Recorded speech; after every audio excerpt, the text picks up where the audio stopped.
Hello student, class 9 maths का compartment का practice कर रहे हैं हम कंपार्टमेंट पेपर की। तो आपको अच्छी तरह से क्वेश्चन पेपर्स को सॉल्व करके देखना है एंड जितनी भी प्लेलिस्ट में वीडियोस है कंपार्टमेंट से रिलेटेड वो आपको अच्छी तरह से प्रैक्टिस कर लेनी है ताकि आप कंपार्टमेंट को क्लियर कर सके। तो मैथ्स के बच्चे क्लास 9 के अच्छी तरह से इसको रिवाइज़ कर लेना। ठीक है, स्टार्ट करते हैं। इसका हमने सेक्शन ए और बी कर लिया था, अब हम इसका पार्ट 2 में सेक्शन सी करेंगे। तो देखिए सेक्शन ए के ये क्वेश्चंस आपको पार्ट 1 में मिल जाएंगे, तो उसमें जाके आप देख लेना एंड प्लेलिस्ट पे भी जाके आप कंपार्टमेंट की वीडियोस को ज़रूर देखना। तो ये सारे क्वेश्चंस के आंसर आपको मिल जाएंगे।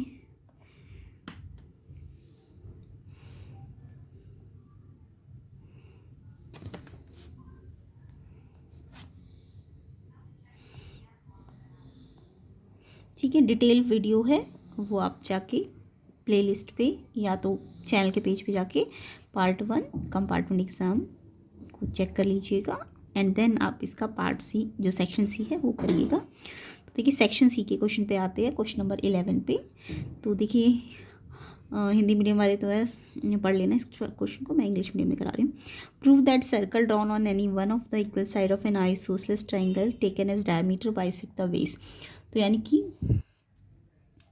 कोई भी सर्कल जो कि आइसोसेलेस ट्राइंगल की इक्वल साइड, कोई भी एक इक्वल साइड से अगर कोई सर्कल ड्रॉ किया जाता है, आइसोसेलेस ट्राइंगल की साइड को हमने क्या लेना है, डायमीटर लेना है। तो जो उसका बेस होगा ना आइसोसेलेस ट्राइंगल का, उसको बाइसेक्ट करेगा। तो देखो आपको पता है ना आइसोसेलेस ट्राइंगल में 2 साइड्स इक्वल होती है, तो जो 2 इक्वल साइड है उसके अलावा जो तीसरी साइड होगी उसको बेस कहेंगे। ठीक है, तो यहाँ पे अगर हमने एक आइसोसेलेस ट्राइंगल बनाया ABC, तो हमने ये मान लो AB साइड है और ये AC साइड है, ये इक्वल मान लीजिए AB और AC इक्वल है। तो अब हम क्या करेंगे, ये वाली बेस साइड हो जाएगी, जब ये इक्वल साइड है तो ये बेस साइड हो जाएगी।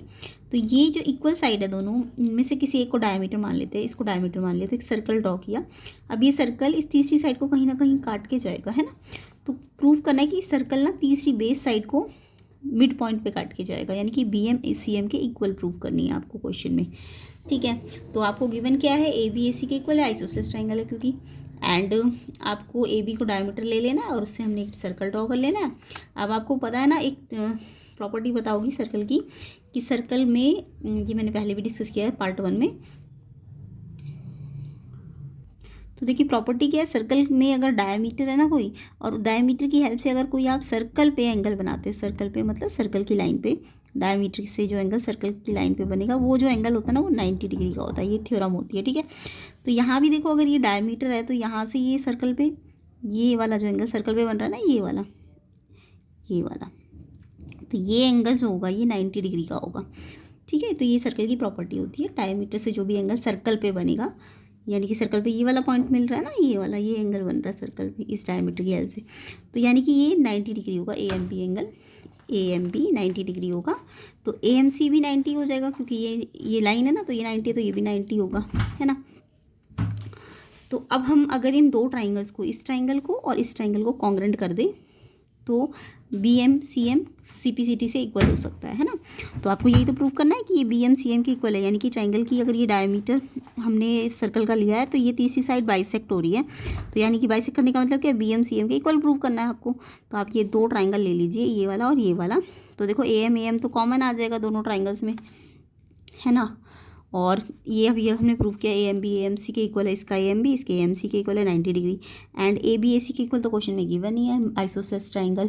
तो यानी कि ये ट्राइंगल इस ट्राइंगल के क्या हो जाएगा, कॉन्ग्रेंट हो जाएगा, और कॉन्ग्रेंट हो जाएगा तो इसकी BM इसकी CM के इक्वल हो जाएगी। और वही तो हमें प्रूव करना था कि ये जो सर्कल है ये तीसरी साइड को बाइसेक्ट करना है, यानी BM CM के इक्वल, तो ये आप CPCT से इक्वल कर सकते हो। तो इस तरीके से ये क्वेश्चन करना है। ठीक है, नेक्स्ट इसका जो चॉइस वाला क्वेश्चन है, show that the quadrilateral form by joining the mid point of the consecutive side of rectangle is rhombus. तो ये क्वेश्चन तो आपका NCERT का है। तो देखिए कैसे करते हैं, इस क्वेश्चन को तो मैंने बहुत बार कराया हुआ है। तो देखिए इस क्वेश्चन में आपको क्या बोला है कि रेक्टेंगल है ABCD एक रेक्टेंगल है, और इसके मिड पॉइंट ले लिए हमने PQR और S। AB का मिड पॉइंट P है, Q BC का है, R CD का है और S AD का है। मिड पॉइंट समझ गए ना, P मिड पॉइंट है AB का, तो यानी ये AP PB के इक्वल हो जाएगा, है ना।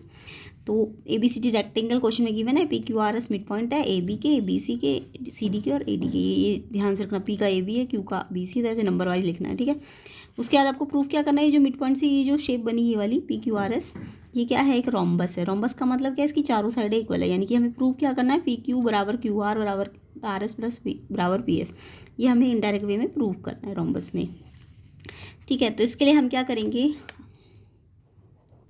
तो देखिए इसके लिए हम क्या करेंगे, BD को ज्वाइन कर देंगे, BD ज्वाइन। तो ये क्वेश्चन तो NCERT का, ऐसे बहुत सारे क्वेश्चन NCERT के अंदर कि एक क्वाड्रिलेटरल में मिड पॉइंट से हमने एक क्वाड्रिलेटरल और बना दिया, तो उसको प्रूव करो कि रोम्बस है कि रेक्टेंगल है ना। तो बाहर वाला आपको रेक्टेंगल गिवन है, तो ये भी याद रखना, 1 नंबर का क्वेश्चन आएगा तो बाहर वाला अगर रेक्टेंगल है तो इसके अंदर जो मिड पॉइंट से बनता है ना वो एक रोम्बस होता है, ये याद रखना। ये कई बार 1 नंबर में भी क्वेश्चन आता है। ठीक है, अगर बाहर सिर्फ क्वाड्रिलेटरल होता है, क्वाड्रिलेटरल तो अंदर जो बनता है वो पैरेललोग्राम बनता है, लेकिन अगर बाहर रेक्टेंगल है तो अंदर क्या बनेगा, रोम्बस बनेगा। ठीक है, समझ आ गया। तो आपको क्या बोला है क्वेश्चन में, आपको प्रूफ क्या करना है कि ये एक रोम्बस है। तो आपने क्या किया, BD को ज्वाइन कर दिया। अब BD ज्वाइन करने पे आपने एक मिड पॉइंट थ्योरम पढ़ी होगी कि अगर ये वाला ट्राइंगल लूँ मैं, ABD ये वाला ट्राइंगल लूँ, अब इस ट्राइंगल में देखो P इसका मिड पॉइंट है और S इसका मिड पॉइंट है। तो जब भी एक ट्राइंगल के अंदर ये वाला, ये मान लो एक ट्राइंगल है ABC, अब अगर इसका मिड पॉइंट आपका D और इसका मिड पॉइंट E है, तो ये जो DE लाइन आएगी वो BC के क्या होगी, पैरेलल होगी, और DE BC का हाफ भी होगी। ये मिड पॉइंट थ्योरम होती है। ठीक है, तो आपने ये वाला ट्राइंगल ले लेना है ABD। ABD एक ट्राइंगल में है, P AB का मिड पॉइंट है और S आपका AD का मिड पॉइंट है ना।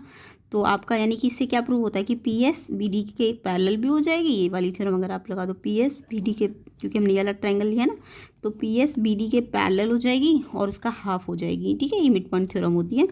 सेम ऐसे ही अगर आपको नहीं बोल दे कि ये इसके पैरेलल भी और हाफ भी है, सेम ऐसे ये वाली, अगर ये वाला ट्राइंगल ले, ये वाला CBD, तो इसमें भी तो यही है, QR जो है BD का हाफ भी हो जाएगी और इसके पैरेलल भी हो जाएगी।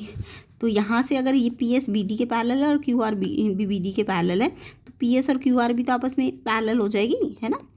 ये भी तो पैरेलल हो जाएगी, जब ये भी BD और ये भी BD के पैरेलल, तो PS और QR भी क्या हो जाएगी, PS और QR ये भी क्या हो जाएगा, पैरेलल हो जाएगा, और PS QR के इक्वल भी हो जाएगा।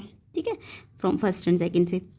तो अगर एक पेयर पैरेलल भी हो और इक्वल भी हो, जब भी एक पेयर पैरेलल भी हो और इक्वल भी हो, तो ये जो बनेगा, ये पेयर किस वाले में आया, इस वाले में आया ना, तो ये पूरा एक पैरेललोग्राम बन जाता है। ठीक है, जब भी आप एक सिंगल पेयर को पैरेलल और इक्वल कर देते हैं तो वो एक पैरेललोग्राम बन जाता है। तो यहाँ तक तो क्वेश्चन को याद कर लेना एक तरह से कि अंदर वाला जो क्वाड्रिलेटरल बनता है ना वो हमेशा पैरेललोग्राम बनता है। यहाँ तक तो आपको करना ही है इस क्वेश्चन को। उसके बाद आपको इसमें एक्स्ट्रा क्या करना था, इसको रोम्बस प्रूव करना था। अब देखो बाहर आपको रेक्टेंगल दिया है ना, रेक्टेंगल में क्या खासियत होती है कि एंगल 90 डिग्री के होते हैं, तो पता है ना सबको। तो आप क्या करेंगे, ये वाला, क्योंकि मुझे रोम्बस प्रूफ करने के लिए पैरेललोग्राम तो हमने प्रूफ कर दिया, पैरेललोग्राम का मतलब तो इसके अपोजिट साइड हमने इक्वल कर दिया, ये वाली साइड इसके इक्वल है और ये वाली साइड इसके इक्वल है। बट रोम्बस प्रूफ करने के लिए हमें अपोजिट साइड ही इक्वल नहीं करनी, बल्कि इसकी ऑल साइड्स इक्वल करनी है। तो हम इसके लिए क्या करेंगे, ये रेक्टेंगल का यूज़ करेंगे, ये वाला रेक्टेंगल का ये वाला ट्राइंगल लेंगे और एक ये वाला ट्राइंगल लेंगे। ठीक है, ये वाला और ये वाला।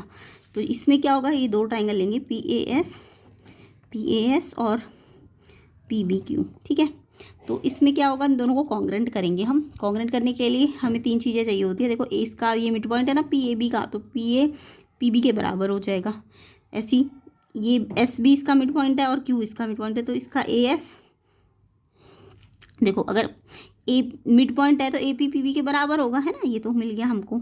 और AS BQ के क्यों बराबर होगा, क्योंकि AD और BC तो इक्वल है ना, AD और इक्वल टू BC, क्योंकि रेक्टेंगल में आपको पता है अपोजिट साइड इक्वल होती है। तो AD और BC अगर इक्वल है तो उनकी हाफ हाफ कर दूंगी अगर मैं, तो वो भी तो क्या हो जाएंगे, इक्वल हो जाएंगे ना। तो हाफ ऑफ AD को हम AS नहीं लिख सकते, है ना, क्योंकि S मिड पॉइंट है तो AS लिख सकते हैं हाफ ऑफ AD के प्लेस में, और हाफ ऑफ BC की जगह BQ लिख सकते हैं।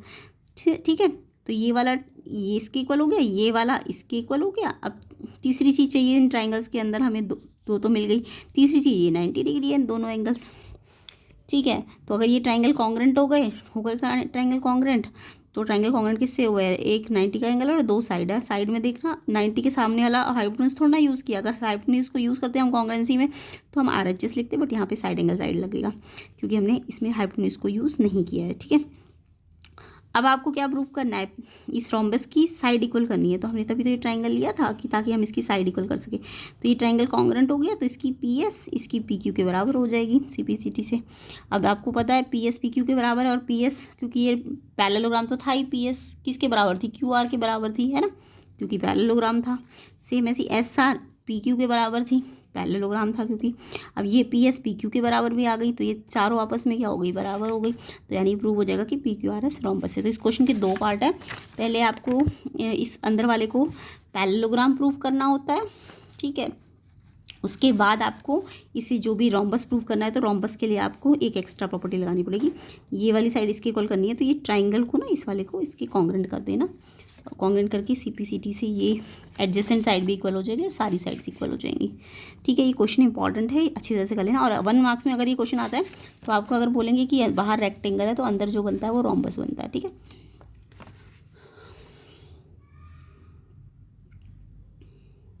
नेक्स्ट क्वेश्चन देख लेते हैं।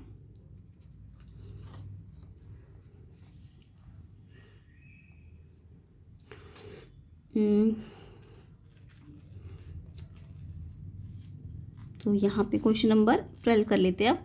तो यहाँ पे आपको क्या बोला है, एक ट्राइंगल कंस्ट्रक्ट कीजिए जिसमें QR साइड दी हुई है, एंगल Q60 दिया और PR माइनस PQ। तो देखिए नेक्स्ट क्वेश्चन नंबर 13 है, कंस्ट्रक्शन तो आपके है नहीं सिलेबस में। A bus stop is barricaded from the remaining part of the road by using 50 hollow cones made by recycled cardboard. Each cone has a base diameter 40 centimetre and height 1 metre. तो एक bus stop है जिसमें हमने क्या किया गया है, barricade किया है उसको। आपने देखा होगा बैरिकेड करने के लिए हम क्या लगाते हैं, रोड में कोन्स लगाए जाते हैं ना, हॉलो कोन्स लगाए जाते हैं। तो वो जो कोन्स है वो कार्डबोर्ड को रिसाइकल करके बनाए गए हैं, और हर एक कोन का बेस डायमीटर आपको क्वेश्चन में गिवन है 40 centimetre, diameter 40 centimetre and height 1 metre. अब ध्यान से देखो, ये सेंटीमीटर में और ये मीटर में है, तो जब भी यूनिट डिफरेंट होती है तो हमें यूनिट्स को सेम करना होता है। तो इस सेंटीमीटर को भी हम मीटर में बदल देंगे, ठीक है। हाइट तो मीटर में गिवन ही है।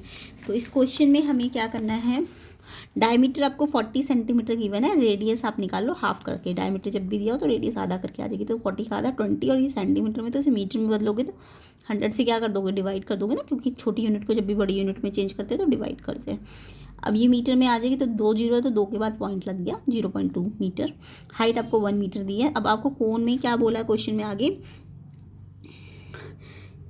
What is the curved surface area of cone. Cone का आपको कर्व्ड सरफेस एरिया निकालना है। तो इससे पहले वाले पार्ट में भी हमने कोन के कर्व्ड सरफेस के फॉर्मूले पढ़े हैं। तो कोन का कर्व्ड सरफेस एरिया एक्चुअल में πr/l होता है। l यहाँ पे स्लैंट हाइट होती है, कोई भी कोन है, ये जैसे कोन है मान लो राइट सर्कुलर, तो इसमें ये जो होती है हाइट होती है, ये रेडियस होती है, तो ये l स्लैंट हाइट होती है। स्लैंट हाइट निकालने के लिए हम पाइथागोरस लगाते हैं, l² बराबर h² प्लस r²। तो आपको l चाहिए ना कर्व्ड सरफेस एरिया के लिए या लेटरल सरफेस एरिया के लिए, तो l निकालने के लिए आपको फॉर्मूला लगाना पड़ेगा। h आपको हाइट 1 मीटर दी है और रेडियस आपको 0.2, इसलिए हमने मीटर में कन्वर्ट किया दोनों को, ठीक है, क्योंकि फॉर्मूले में हम सेम यूनिट को ही रख सकते हैं। तो ये मीटर है तो ये भी मीटर। तो 0.2 का जब मैं स्क्वायर करूँगी तो 0.2 का स्क्वायर 2 2 जा 4 होता है, और यहाँ 1 के बाद डेसिमल है 0.2, 0 को मैं 0.2 भी तो लिख सकती हूँ, है ना। तो यानी कि इसमें 1 के बाद डेसिमल है, तो जब इसका स्क्वायर करोगे तो 2 नंबर के बाद डेसिमल आ जाएगा। तो ये 0.2 का स्क्वायर किया तो 0.04 हो जाएगा, और 1 का स्क्वायर तो 1 ही आएगा। अब l का स्क्वायर हटेगा तो रूट लग जाता है, ठीक है। 1 में इसको प्लस कैसे करोगे, देखो 1 पे पॉइंट नहीं है तो 1 के बाद पॉइंट लगा के 0 लगा दो, और 0.04 इसमें ऐड करो तो ये आ जाएगा 1.04, और फिर इसका रूट, तो 1.04 का रूट तो आपको दे ही रखा है क्वेश्चन में 1.02, तो इसका स्क्वायर रूट निकालने की जरूरत नहीं है, आपको क्वेश्चन में गिवन है। अब आप कर्व्ड सरफेस का फॉर्मूला लगाओगे πr/l, पाई की वैल्यू भी क्वेश्चन में गिवन है 3.14, नहीं गिवन होती तो 22/7। रेडियस आपने क्वेश्चन में दी थी 0.2, l आपने निकाल ली 1.02। सबको मल्टीप्लाई कर लो, पहले इसको मल्टीप्लाई करो तो 1 डेसिमल और 2 डेसिमल, 3 डेसिमल लग जाएंगे। पहले मल्टीप्लाई कर लो फिर डेसिमल काउंट कर लो, 2 और 1 3, तो 3 के बाद डेसिमल लगा दो, फिर इसको इससे मल्टीप्लाई कर दो, जो भी आएगा आंसर उसमें 3 डेसिमल यहाँ और 2 डेसिमल यहाँ है, तो 5 डेसिमल के बाद पॉइंट लगा दो। तो इतना मीटर स्क्वायर इसका कर्व्ड सरफेस एरिया आ गया। नेक्स्ट क्वेश्चन, इसका जो नेक्स्ट पार्ट है उसमें आपको बोला था what is the cost of painting on the curved surface of 50 cones.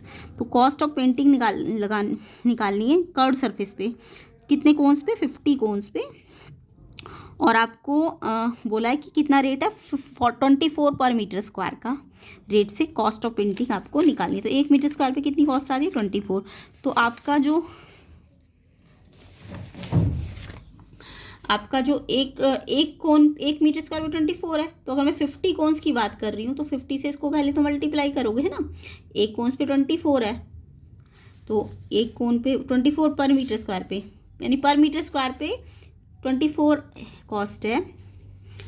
तो हमने तो 50 कोन्स पे निकालिए ना, तो चाहे 50 कोन्स पे बाद में मल्टीप्लाई कर लेना। तो एक कोन का हमारा कितना एरिया आया था, अभी हमने निकाला था ना कर्व्ड सरफेस एरिया, वो हमारा आया था 0.64506। तो ये तो एक कोन का आया, हमें तो 50 कोन्स पे निकालना है ना, तो 50 से क्या करना पड़ेगा, इस नंबर को मल्टीप्लाई करना पड़ेगा। और एक कोन की जो कॉस्ट, मतलब 1 मीटर स्क्वायर की जो कॉस्ट है, जितना ये टोटल एरिया आया ये और इंटू करके उसको 24 से क्या करेंगे, मल्टीप्लाई करेंगे। अब मल्टीप्लाई करने के लिए कुछ नहीं करना, पहले तो आप इसको इससे मल्टीप्लाई करो, फिर इससे मल्टीप्लाई करो, फिर जो भी मल्टीप्लाई करके आएगा, देखो 1 2 3 4 5 के बाद डेसिमल लगा देना। तो पहले तो मल्टीप्लाई करके जीरोज आएंगी कुछ एक्स्ट्रा, और फिर वो जीरो पहले आप सारा मल्टीप्लाई कर लेना, और फिर लास्ट में 5 के बाद डेसिमल लगाना। तो यहाँ पे शायद जीरो आएंगी, तो इसलिए 5 नंबर के बाद यहाँ पे आ जाएगा डेसिमल। तो इसका आंसर आएगा 76.8672। तो इसकी कैलकुलेशन पार्ट आप खुद करके देखिए, इतना आ रहा है कि नहीं आ रहा। ठीक है, तो इतने रुपीस कॉस्ट आ जाएगी पेंटिंग करने की 50 कोन्स की। ध्यान रखना 50 कोन्स की बोलिए, एक कोन का आया था ये कर्व्ड एरिया, तो 50 से मल्टीप्लाई करना, और 1 पर मीटर स्क्वायर की कॉस्ट दी है तो इससे मल्टीप्लाई करना पड़ेगा टोटल कॉस्ट को। नेक्स्ट क्वेश्चन है आपका question number 14। In an activity a students take a square of side x unit. एक एक्टिविटी में एक स्टूडेंट ने एक स्क्वायर लिया जिसकी साइड एक्स यूनिट थी, एक और स्क्वायर लिया जिसकी साइड 2 यूनिट थी, और उसने क्या किया, 2 रेक्टेंगल लिए, एक लेंथ एक्स यूनिट का और ब्रेथ 2 यूनिट का, और एक बड़ा स्क्वायर बना दिया। देखो कैसे बनाया। पहले तो उन्होंने कहा है कि एक एक्स साइड का उसने क्या लिया है, साइड एक्स का एक स्क्वायर लिया है, और दूसरा स्क्वायर 2 यूनिट साइड का लिया है। तो देखो 2 यूनिट साइड का तो ये वाला स्क्वायर है ये, और एक एक्स ये है ना, ये वाला एक्स, ये एक्स, ठीक है, ये एक्स है। तो यहाँ से भी इसने एक स्क्वायर लिया, और एक स्क्वायर यहाँ से लिया 2 का, और एक रेक्टेंगल लिया जिसमें एक्स लेंथ थी और 2 ब्रेथ थी। तो ये रेक्टेंगल है इसका, है ना, एक रेक्टेंगल यहाँ है और एक रेक्टेंगल यहाँ है। देखो एक्स इसकी लेंथ है और 2 इसकी ब्रेथ है। तो कुछ ऐसे है, पहले एक्स यूनिट का स्क्वायर लिया, एक्स मतलब यहाँ से एक्स है तो यहाँ से भी एक्स होगा, है ना। तो एक स्क्वायर ये लिया, और एक 2 यूनिट साइड का स्क्वायर लिया, ये यहाँ से 2 है, यहाँ से भी 2 है। अब इसने क्या किया, एक और दो रेक्टेंगल और लिए जिसकी लेंथ तो एक्स है, यानी ये एक्स है तो यहाँ से एक्स, ये भी एक्स होगी, है ना, रेक्टेंगल बनाओगे तो ये एक्स है तो ये भी एक्स होगा, और ये 2 है तो ये भी 2 होगा। तो यानी ये एक्स और ये 2, तो एक रेक्टेंगल यहाँ से जोड़ दिया और एक रेक्टेंगल यहाँ से। तो ये इसका एक्स यहाँ से एक्स है तो ये भी तो एक्स होगा, क्योंकि स्क्वायर की सारी साइड तो इक्वल होती है ना, तो ये भी एक्स होगा। और ऐसे ये स्क्वायर 2 है तो ये भी 2 हो जाएगा। तो ऐसे करके उसने ये शेप बनाई और इसने सबको जोड़ दिया, तो एक बड़ा स्क्वायर बन गया। देखो इस स्क्वायर की साइड कितनी है, x+2 ये बड़ा स्क्वायर जो बन गया, x+2 इसकी साइड आ जाएगी ऐसी, इसकी स्क्वायर ये देखो x+2, तो ये स्क्वायर ही तो बन गया बड़ा वाला, है ना। तो आपको इसको लार्ज स्क्वायर की साइड पूछी थी, तो साइड क्या हो जाएगी, x+2, ये पूरी साइड बन गई ना इसकी x+2। अब इसका एरिया ऑफ स्क्वायर कैसे निकलता है, साइड इंटू साइड, यानी इस x+2 को x+2 से मल्टीप्लाई करना है। तो आपको यही बोला है क्वेश्चन में कि आपको पॉलिनॉमियल बनाना है इस एरिया ऑफ द स्क्वायर, जो बड़ा स्क्वायर बना है उसका पॉलिनॉमियल, उसका एरिया पॉलिनॉमियल फॉर्म में बनेगा, क्योंकि उसकी साइड तो हमें एग्जैक्ट पता नहीं ना x+2, तो इसका आंसर थोड़ा ना निकलेगा, इसका तो एक पॉलिनॉमियल बनेगा। यानी इसको अंदर मल्टीप्लाई कर लो, x को x से मल्टीप्लाई करो x², फिर x को 2 से करो 2x, फिर 2 को x से करो 2x, 2 2 जा 4, ये लाइक टर्म में तो जुड़ जाएंगे 2 2 4x, तो ये एक पॉलिनॉमियल बन जाएगा। फिर ऐसे ही इन्होंने बोला है अगर पॉलिनॉमियल ये है, वो क्या है, एरिया ऑफ रेक्टेंगल है, ये पॉलिनॉमियल इस एरिया ऑफ रेक्टेंगल है, तो इसकी साइड क्या होगी रेक्टेंगल की। तो देखो अगर ये polynomial area of rectangle show कर रहा है, तो इसको देखो रेक्टेंगल एक्चुअल में क्या होता है, l/b होता है ना, l/b, तो यानी कि इसको मुझे फैक्टराइज करना है एक तरह से, तभी तो ये इंटू में आएगा, अभी तो प्लस माइनस में, तो इंटू में ला के इसको इंटू लाने में इसके लिए फैक्टराइज करना है।